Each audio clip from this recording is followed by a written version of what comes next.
개강한 대학생 밥창조정입니다. 며칠 전 유학을 갔다 잠시 한국에 온 고등학교 동창 A와 대학생인 고등학교 동창 B를 만나 밥을 먹다가 고등학교 얘기가 나왔습니다. 둘 다 미필이라 할 이야기가 고등학교밖에 없었거든요. 친구 A, B 둘은 문과고 저는 이과라 같은 반이었던 1학년 때를 제외하면 친구의 교주파이 별로 없었죠. 둘이 고2, 고3 때 이야기를 하는데 문과는 이과와 완전 다르게 놀아서 아무 말도 못하고 멀뚱멀뚱 앉아서 듣기만 했죠. 왜냐하면 이과는 문과와 다르게 고상하게 점심을 먹고 티타임을 즐기거나 파일을 외우거나 박스 안에 고양이가 살았나 죽었나 토론하기에 바빴거든요. 맞죠, 이과분들? 아니라고요? 너 문과지?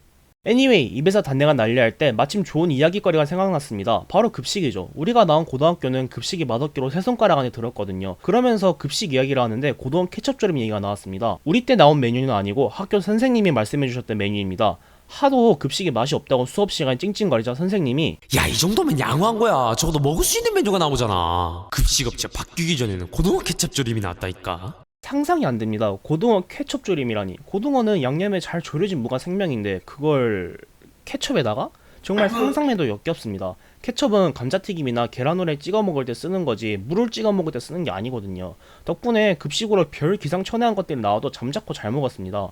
그래서 오늘은 그 전설로 구전되는 고등어 케첩조림이 얼마나 맛이 없는지 궁금해서 만들어 보려 합니다.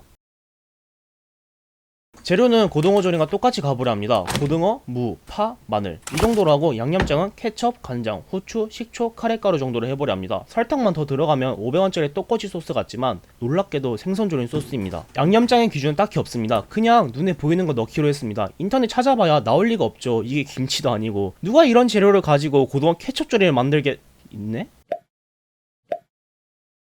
다행히 읽어보니 이 레시피는 고등어를 튀긴 다음 조리하는 것이라 제 레시피와는 다릅니다. 그럼 그렇지 누가 고등어를 케첩에 졸여 먹을 생각을 하겠습니까?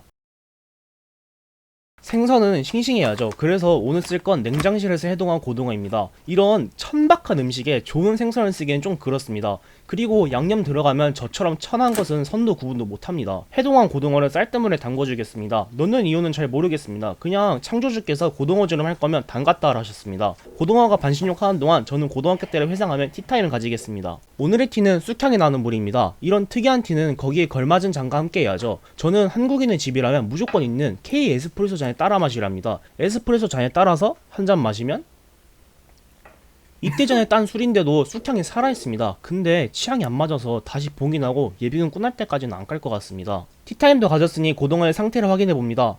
이 정도면 대충 다 된 거겠죠? 아니면 뭐 어떻습니까?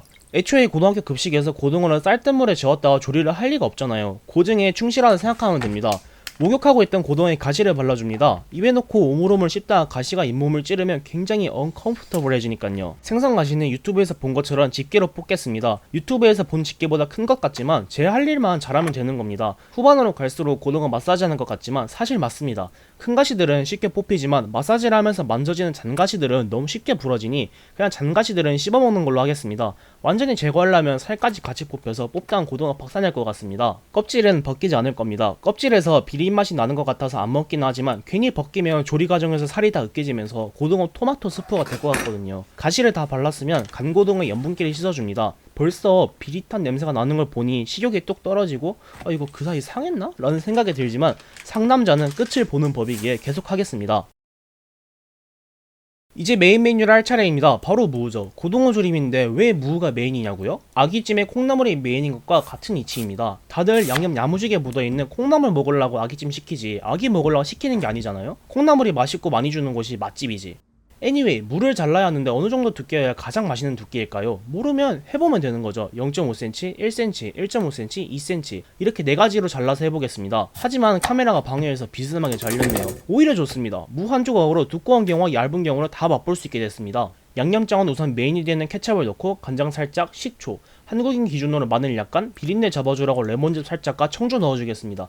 청주는 없으니까 조금 넣고 나머지는 비상상태를 위해 남겨두겠습니다. 잘 섞어주다 보면 깜빡한 카레가 떠오릅니다. 가루 카레가 없으니 고체 카레를 긁어서 넣어주겠습니다. 고체 카레를 잡내 제거용을 써본 적은 없지만 앞에 두 글자만 다르니 괜찮을 겁니다. 아마도요.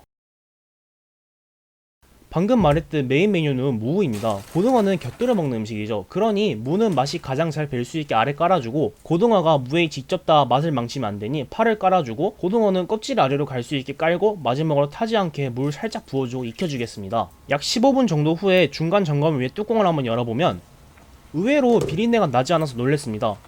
가장 두껍게 자른 무가 익을 기미가 보이지 않으니 반으로 갈라주고 조금 더 익히겠습니다.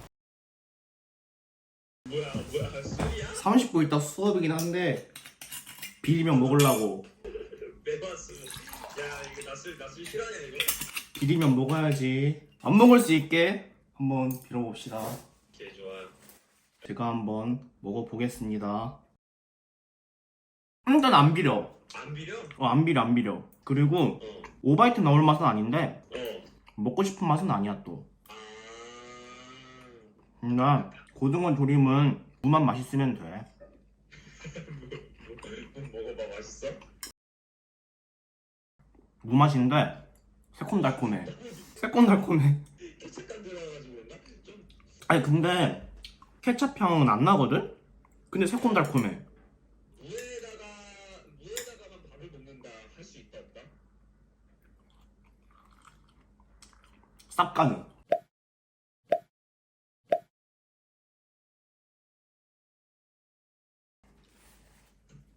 으이씨 안 먹어 이제.